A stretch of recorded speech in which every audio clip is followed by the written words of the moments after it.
प्यारे भक्तों, क्या आप जानते हैं महाशिवरात्रि का व्रत रखने से जीवन में बदलाव आता है? क्या यह व्रत हर समस्या का समाधान कर सकता है? प्यारे भक्तों, क्या आप चाहते हैं कि शिवरात्रि पर आपकी सभी मनोकामनाएं पूरी हों? क्या आप भोलेनाथ की कृपा से धन, संतान और उन्नति चाहते हैं? तो प्यारे भक्तों, महाशिवरात्रि के दिन धन, संतान और सफलता प्राप्त करने के लिए एक ऐसा महामंत्र है जिस मंत्र के जाप या श्रवण करने मात्र से ही धन और समृद्धि की प्राप्ति होती है। व्यापार और नौकरियों में अपार सफलता मिलती है, मन को शांति और आत्मिक ऊर्जा प्राप्त होती है, घर परिवार की सभी समस्या दूर हो जाती है, विवाह, संतान और करियर से जुड़े सभी संकट समाप्त हो जाते हैं। महाशिवरात्रि को महापर्व माना जाता है, इसलिए प्यारे भक्तों, ऐसी मान्यता भी है कि जिस भी भक्त ने इस महामंत्र का महाशिवरात्रि के महापर्व पर जाप या श्रवण किया तो उसको महादेव की असीम कृपा प्राप्त होती है और उसकी सभी मनोकामनाएं पूरी होती हैं। इसलिए प्यारे भक्तों, इस महामंत्र का जाप अवश्य करें और भगवान शिव का आशीर्वाद प्राप्त करने के लिए इस वीडियो को लाइक और चैनल को सब्सक्राइब जरूर कर दीजिए और कमेंट बॉक्स में हर हर महादेव अवश्य लिख दीजिए। तो चलिए भक्तों, मंत्र का जाप करना प्रारंभ करते हैं। ओम हां जूं सः महाकालाय मृत्युंजयाय त्रिनेत्राय स्वाहा। ओम हां जूं सः महाकालाय मृत्युंजयाय त्रिनेत्राय स्वाहा। ओम हां जूं सः महाकालाय मृत्युंजयाय त्रिनेत्राय स्वाहा।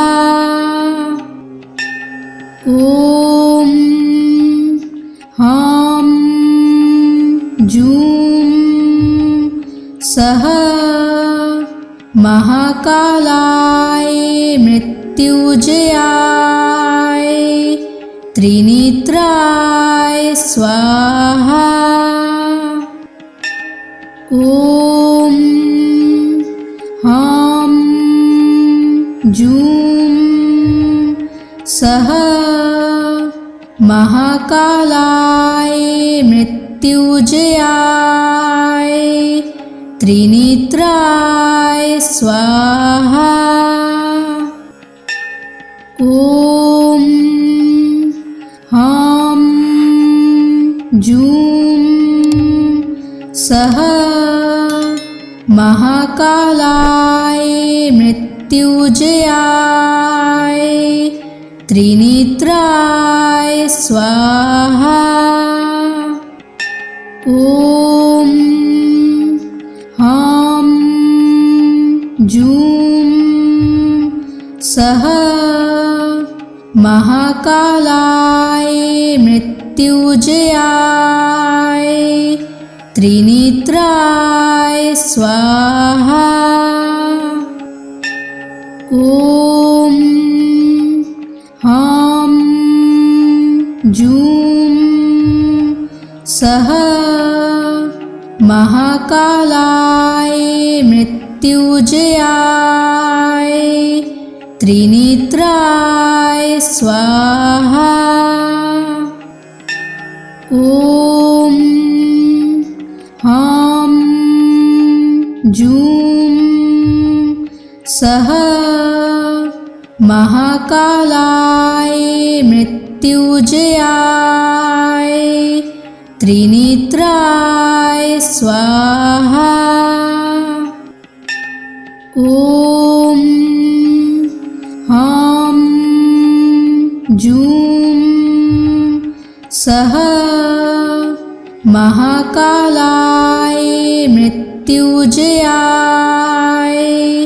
त्रिनेत्राय स्वाहा। ॐ ह्रां जूं सः महाकालाय मृत्युंजयाय त्रिनेत्राय स्वाहा। ॐ ह्रां जूं सः महाकालाय मृत्युंजयाय त्रिनेत्राय स्वाहा। ॐ ह्रां जूं सः महाकालाय मृत्युंजयाय त्रिनेत्राय स्वाहा। ॐ ह्रां जूं सः महाकालाय मृत्युंजयाय त्रिनेत्राय स्वाहा। ॐ ह्रां जूं सः महाकालाय मृत्युंजयाय त्रिनेत्राय स्वाहा। ॐ ह्रां जूं सः महाकालाय मृत्युंजयाय त्रिनेत्राय स्वाहा। ॐ ह्रां जूं सः महाकालाय मृत्युंजयाय त्रिनेत्राय स्वाहा। ॐ ह्रां जूं सः महाकालाय मृत्युंजयाय त्रिनेत्राय स्वाहा। ॐ ह्रां जूं सः महाकालाय मृत्युंजयाय त्रिनेत्राय स्वाहा। ॐ ह्रां जूं सः महाकालाय मृत्युंजयाय त्रिनेत्राय स्वाहा। ॐ ह्रां जूं सः महाकालाय मृत्युंजयाय त्रिनेत्राय स्वाहा। ॐ ह्रां जूं सः महाकालाय मृत्युंजयाय त्रिनेत्राय स्वाहा। ॐ ह्रां जूं सः महाकालाय मृत्युंजयाय त्रिनेत्राय स्वाहा। ॐ ह्रां जूं सः महाकालाय मृत्युंजयाय त्रिनेत्राय स्वाहा। ॐ ह्रां जूं सः महाकालाय मृत्युंजयाय त्रिनेत्राय स्वाहा। ॐ ह्रां जूं सः महाकालाय मृत्युंजयाय त्रिनेत्राय स्वाहा। ॐ ह्रां जूं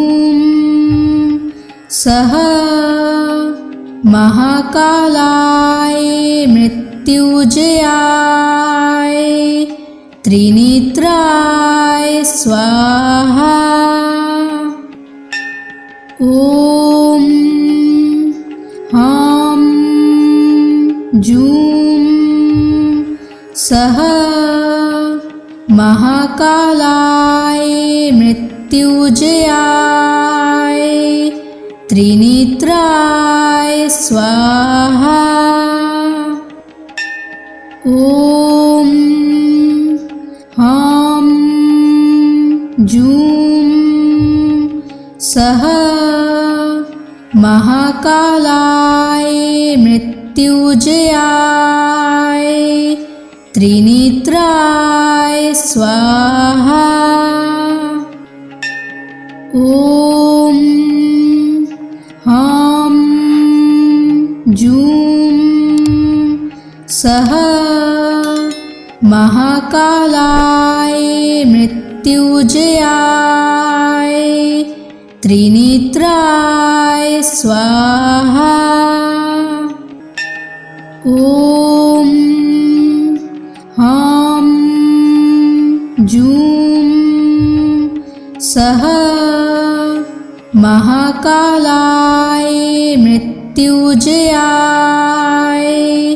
त्रिनेत्राय स्वाहा। ॐ ह्रां जूं सः महाकालाय मृत्युंजयाय त्रिनेत्राय स्वाहा। ॐ ह्रां जूं सः महाकालाय मृत्युंजयाय त्रिनेत्राय स्वाहा। ॐ ह्रां जूं सः महाकालाय मृत्युंजयाय त्रिनेत्राय स्वाहा। ॐ ह्रां जूं सः महाकालाय मृत्युंजयाय त्रिनेत्राय स्वाहा। ॐ ह्रां जूं सः महाकालाय मृत्युंजयाय त्रिनेत्राय स्वाहा। ॐ ह्रां जूं सः महाकालाय मृत्युंजयाय त्रिनेत्राय स्वाहा।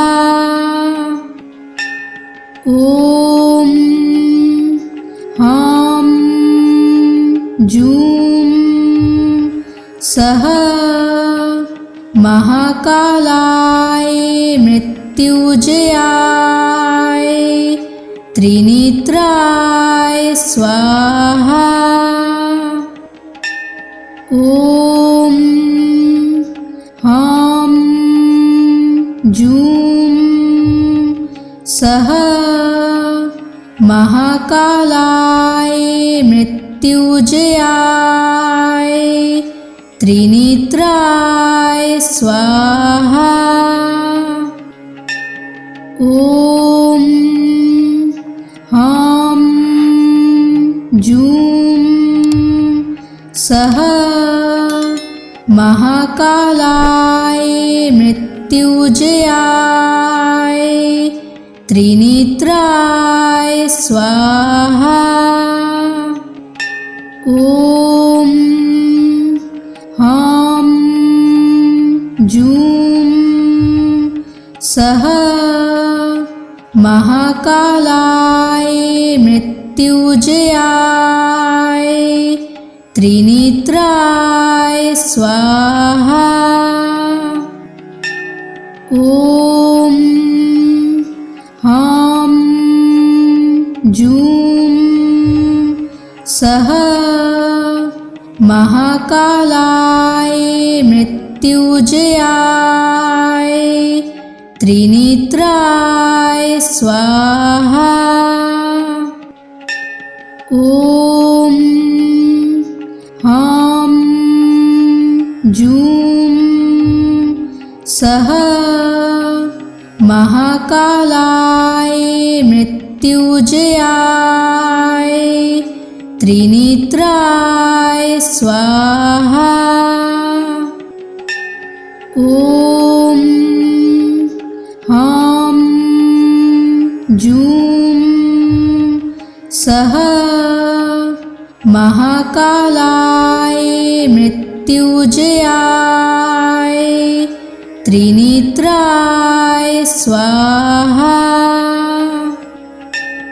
ॐ ह्रां जूं सः महाकालाय मृत्युजयाय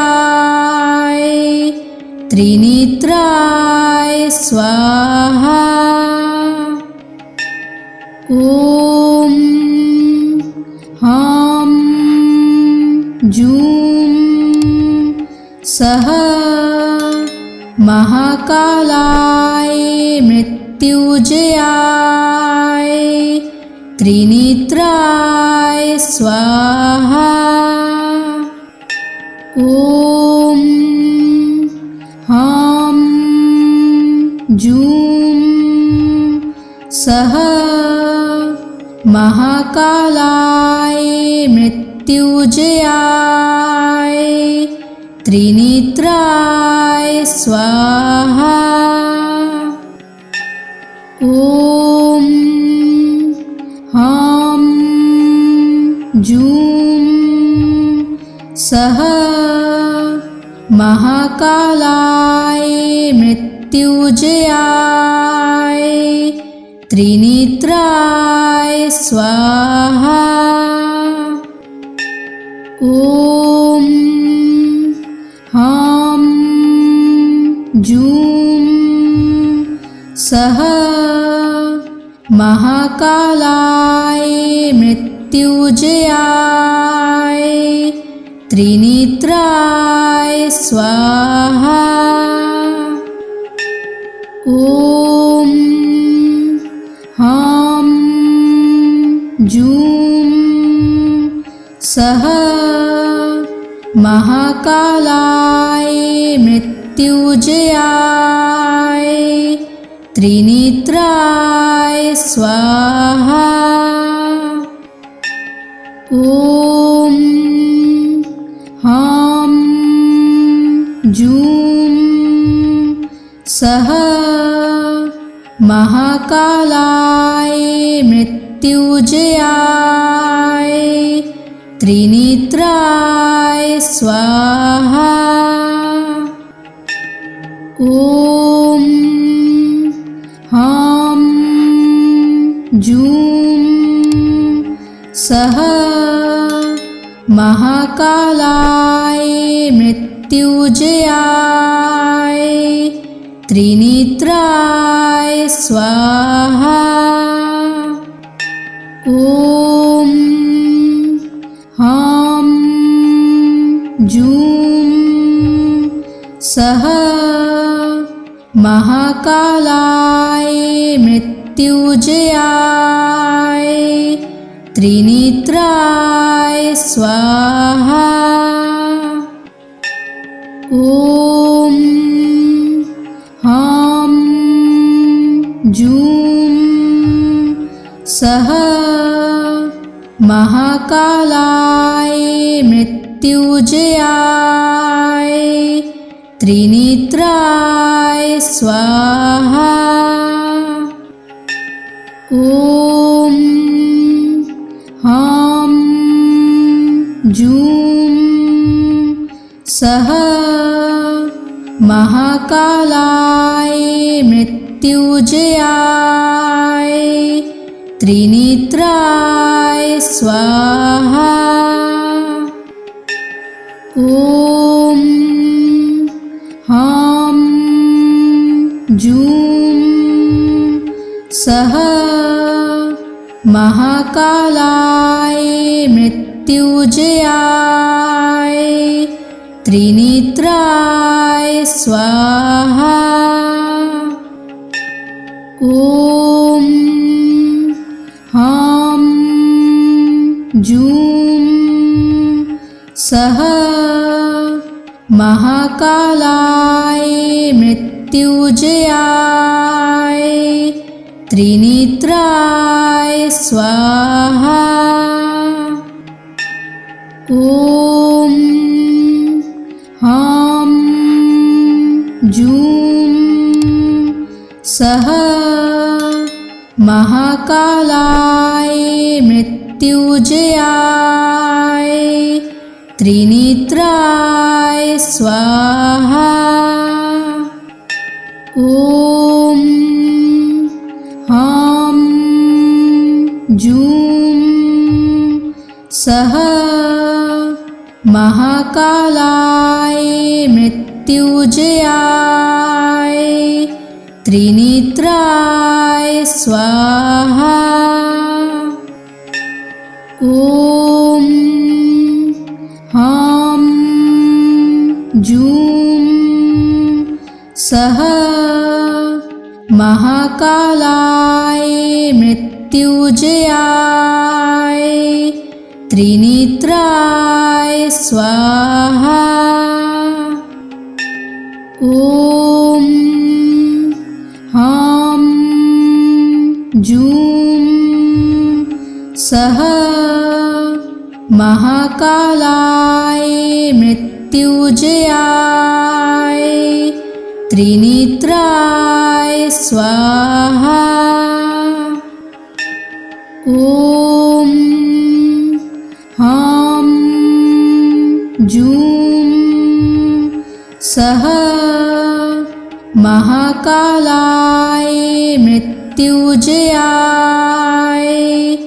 त्रिनेत्राय स्वाहा।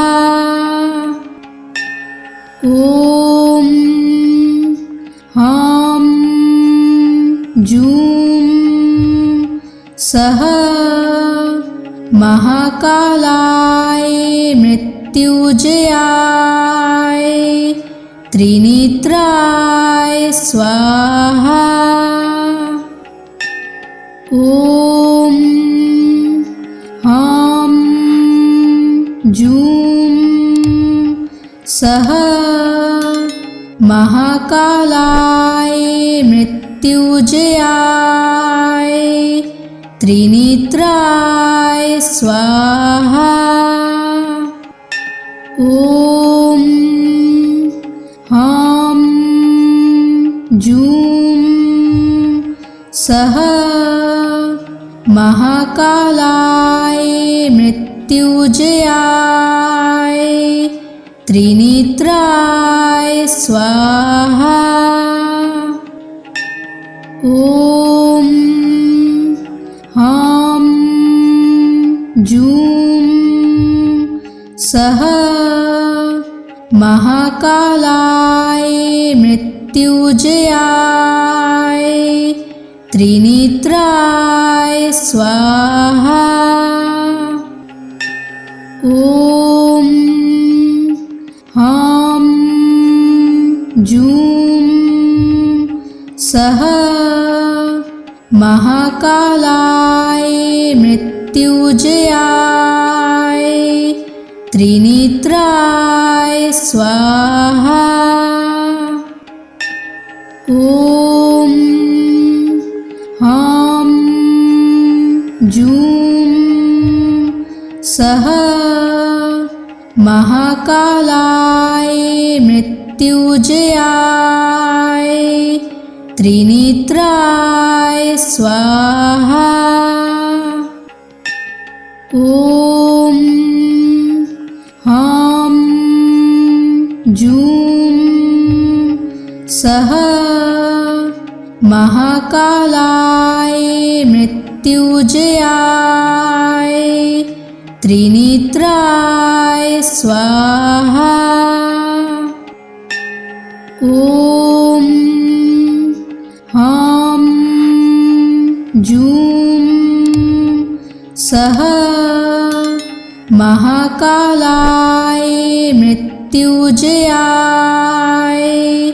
त्रिनेत्राय स्वाहा।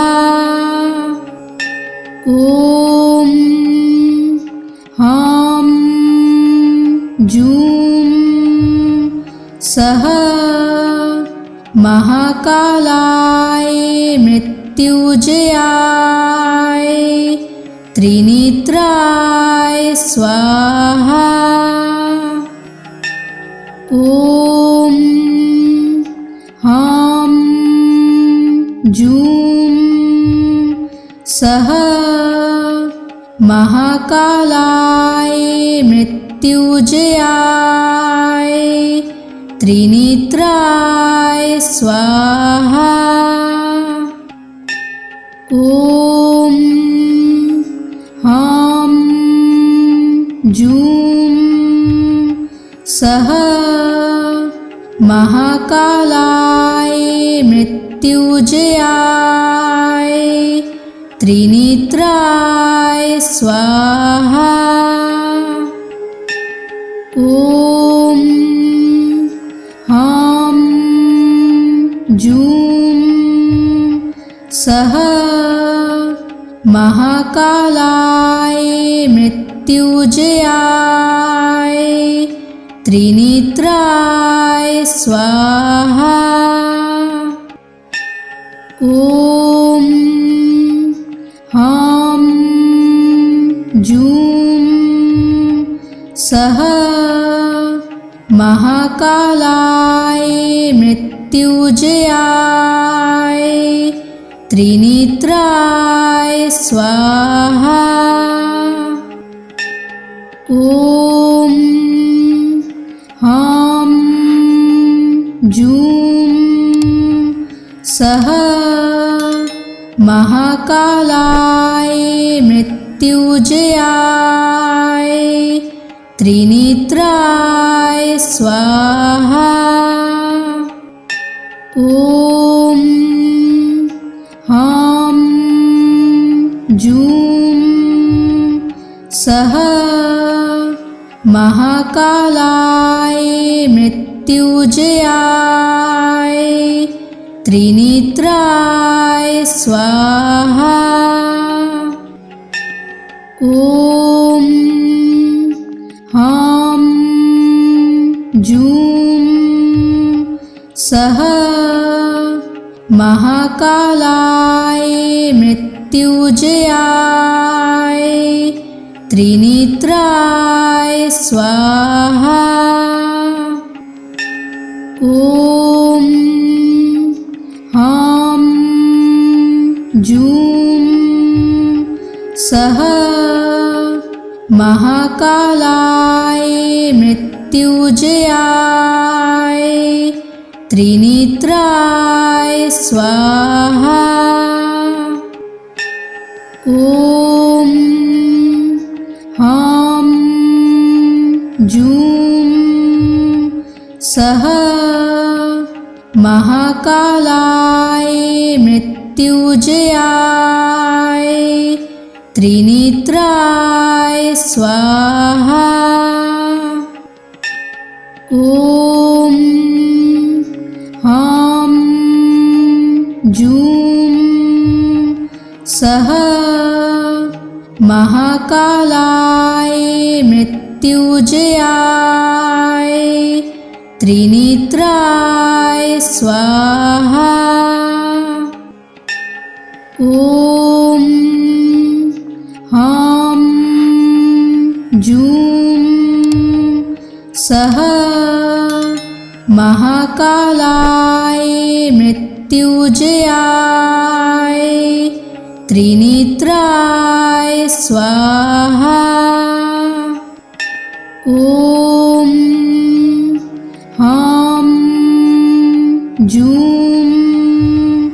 सः महाकालाय मृत्युंजयाय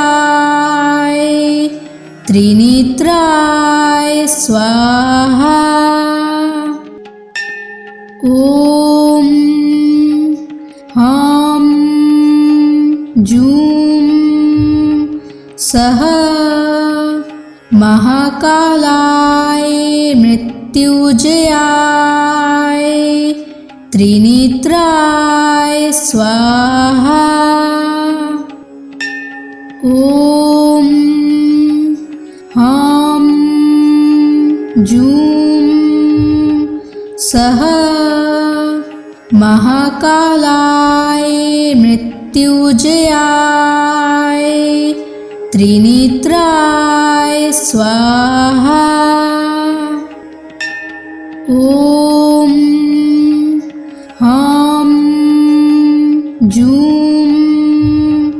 सः महाकालाय मृत्युंजयाय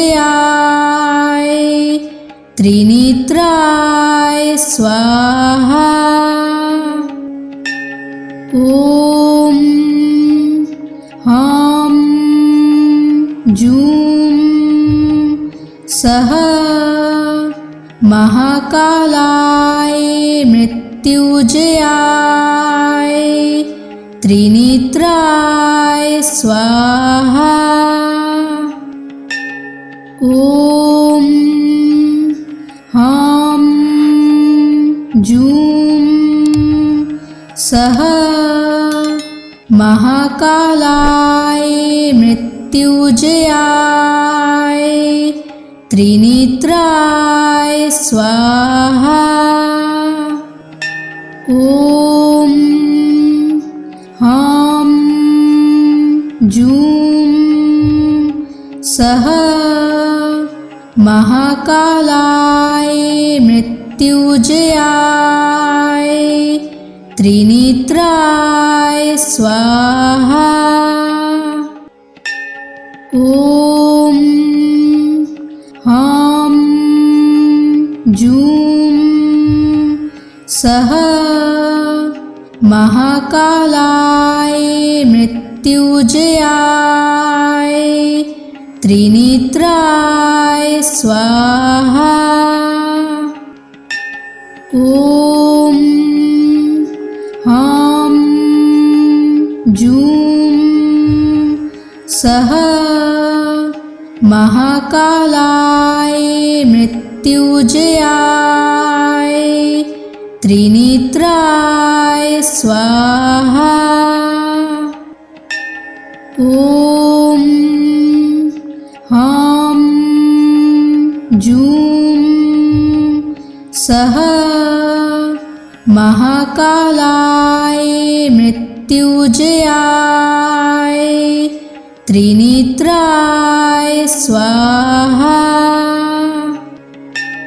ॐ ह्रां जूं सः महाकालाय मृत्युंजयाय त्रिनेत्राय स्वाहा। ॐ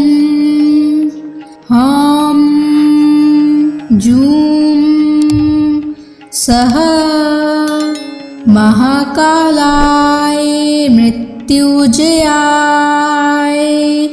त्रिनेत्राय स्वाहा।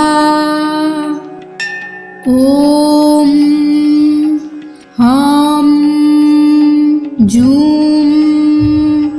सः महाकालाय मृत्युंजयाय त्रिनेत्राय स्वाहा। ॐ ह्रां जूं सः महाकालाय मृत्युंजयाय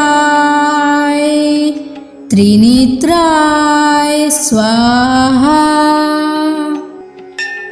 ॐ ह्रां जूं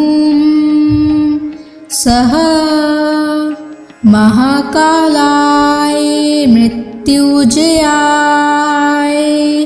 त्रिनेत्राय स्वाहा।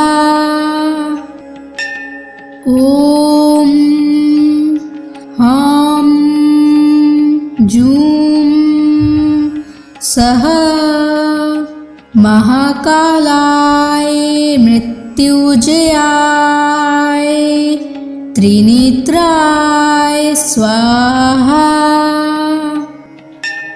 ॐ ह्रां जूं सः महाकालाय मृत्युंजयाय त्रिनेत्राय स्वाहा।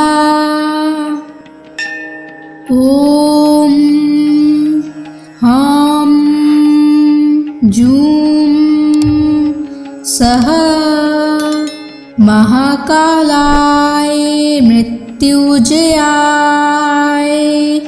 त्रिनेत्राय स्वाहा। ॐ ह्रां जूं सः महाकालाय मृत्युंजयाय त्रिनेत्राय स्वाहा। ॐ ह्रां जूं सः महाकालाय मृत्युंजयाय त्रिनेत्राय स्वाहा। ॐ ह्रां जूं सः महाकालाय मृत्युंजयाय त्रिनेत्राय स्वाहा। ॐ ह्रां जूं सः महाकालाय मृत्युंजयाय त्रिनेत्राय स्वाहा। ॐ ह्रां जूं सः महाकालाय मृत्युंजयाय त्रिनेत्राय स्वाहा। ॐ ह्रां जूं सः महाकालाय मृत्युंजयाय त्रिनेत्राय स्वाहा। ॐ ह्रां जूं सः महाकालाय मृत्युंजयाय त्रिनेत्राय स्वाहा। ॐ ह्रां जूं सः महाकालाय मृत्युंजयाय त्रिनेत्राय स्वाहा। ॐ ह्रां जूं सः महाकालाय मृत्युंजयाय त्रिनेत्राय स्वाहा। ॐ ह्रां जूं सः महाकालाय मृत्युंजयाय त्रिनेत्राय स्वाहा। ॐ ह्रां जूं